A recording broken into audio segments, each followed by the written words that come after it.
इतिहासाच्या उपयोजित इतिहास या पाठाचा अभ्यास करायला जात आहोत. चला तर ह्याच्यामध्ये आपले मुद्दे आपण स्पष्ट करूया की उपयोजित इतिहास म्हणजे काय. तर उपयोजित इतिहास या संज्ञेसाठी आपण जनांसाठी इतिहास म्हणजेच पब्लिक हिस्ट्री असा पर्यायी शब्दप्रयोग प्रचारात घेऊ शकतो. भूतकाळातल्या काही घटना संबंधीचं जे ज्ञान इतिहासाद्वारे आपल्याला प्राप्त होतं, तर मग त्याचा उपयोग आपण या आपल्या वर्तमान काळात आणि आपल्या येणाऱ्या भविष्य काळामध्ये सर्व लोकांना कसा होईल याकडे लक्ष देऊया. त्याच्यानंतर याचा विचार उपयोजित इतिहास या विषयाद्वारे केला जातो. म्हणजेच वर्तमानातील काही सामाजिक आव्हानांवर उपाययोजना करायच्या, तसंच सामाजिक उपयुक्ततेचे निर्णय घ्यायचे, यासारख्या गोष्टींसाठी पूर्वी होऊन गेलेल्या घटनांचं विश्लेषण हे दिशादर्शक असं आपल्याला ठरतं. म्हणजे आपल्या भूतकाळामध्ये ज्या काही गोष्टी झालेल्या आहेत त्या आपल्या वर्तमानात आपण सुधारू शकतो, त्याच्यामध्ये काही नवीन नवीन बदल करू शकतो याप्रमाणे. परंतु त्याच्यासाठी आपल्याला इतिहासाचं ज्ञान हे आवश्यक आहे. आणि उपयोजित इतिहासाच्या क्षेत्रात केवळ तज्ज्ञ व्यक्तींचाच नाही तर सर्वसामान्य लोक सुद्धा ह्याच्यामध्ये भाग घेऊ शकतात. तर कशा रीतीने, तर आपल्याकडे संग्रहालय, प्राचीन स्थळ असतात, तर ह्यांना भेट घेणारे काही सामान्य आपले पर्यटक म्हणजे जे काही त्यांना भेट देतात किंवा तिथं जातात, तर या नात्यानं सुद्धा त्यांचा सहभाग हा किती महत्वाचा असतो. कारण या पर्यटनामुळे लोकांमध्ये इतिहासासंबंधीची आवड निर्माण होते. तसाच संपूर्णपणे इतिहासाची जाणीव सुद्धा त्यांच्या मनामध्ये निर्माण होते. मग तसंच त्यांच्या स्वतःच्या शहरामध्ये किंवा गावात असणाऱ्या प्राचीन अशा स्थळांच्या जतन आणि संवर्धनाच्या प्रकल्पामध्ये सुद्धा ते भाग घेऊ शकतात. आलं लक्षात? पुढे जाऊ पुढच्या मुद्द्यामध्ये. तर आता आपण बघूया उपयोजित इतिहास आणि विविध विषयांमधील संशोधन. ह्याच्यामध्ये आपण बघितलं तर इतिहासामध्ये ज्या भूतकाळात घडून गेलेल्या या ज्या घटना आहेत, हा इतिहास त्यांच्याशीच निगडीत असा असतो, संबंधित असा असतो. आणि मग वर्तमानामध्ये दिसणाऱ्या काही मानवी जीवनाची घडण ही त्या घटनांवरच आधारलेली असते.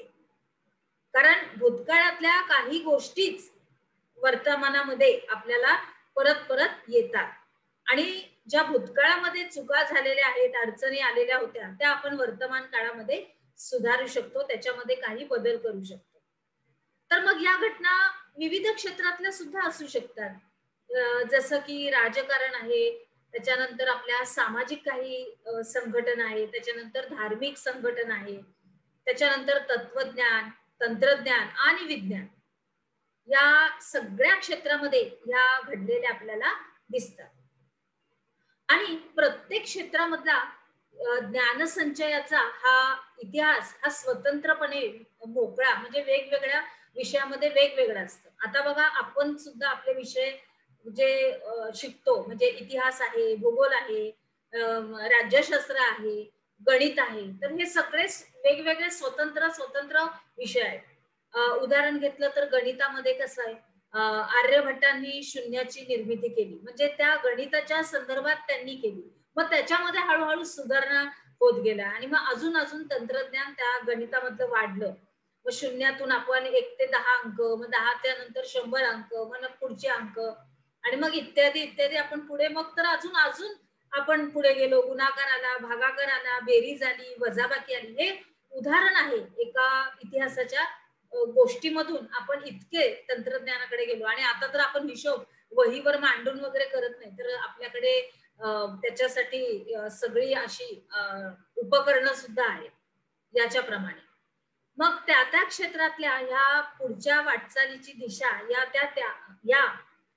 त्या ज्ञान संचयाच्या स्थितीवर अवलंबून असतात. आताच मी तुम्हाला उदाहरण दिलं की जे ज्ञान आपल्याला आर्यभट्टांनी, उदाहरणार्थ आपण घेतला होता गणित विषय, तर त्याच्यामधलं जे आपल्याला गणिताविषयी जे मिळालं ते मार्गदर्शन, ते ज्ञान आता आपण पुढच्या आपल्या गणितामध्ये वापरतच आहे.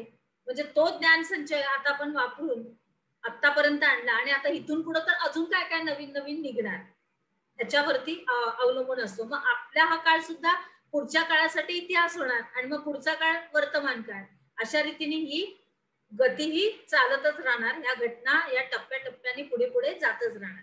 आणि मग त्याच अनुषंगानं अनेक विषयांच्या संशोधनामध्ये जी इतिहासाची संशोधन पद्धती असती ती सगळ्यात आपल्याला उपयुक्त ठरते. उदाहरणार्थ काय तर बघा, तत्वज्ञान. आता याच्यामध्ये विविध विचारसरणींचा उगम होतो. त्याच्या मागची वैचारिक परंपरा येते. त्याच्यानंतर विचारसरणीच्या वाटचालीचा इतिहास समजून घेणं, या सगळ्या गोष्टी त्याच्यामध्ये समाविष्ट असतात. मग त्याच्यासाठी तत्वज्ञानाचा, इतिहासाचा आपल्याला अभ्यास करावा लागतो. मग तत्वज्ञान हे समजून घेताना ते तत्वज्ञान ज्या भाषेतून व्यक्त झालेले आहे, नीट लक्ष द्या, जी भाषा त्यावेळेस त्या तत्वज्ञानासाठी, त्या विचारासाठी मांडली गेलेली आहे, त्या भाषेच्या इतिहासाचाही आपल्याला उपयोग होतो.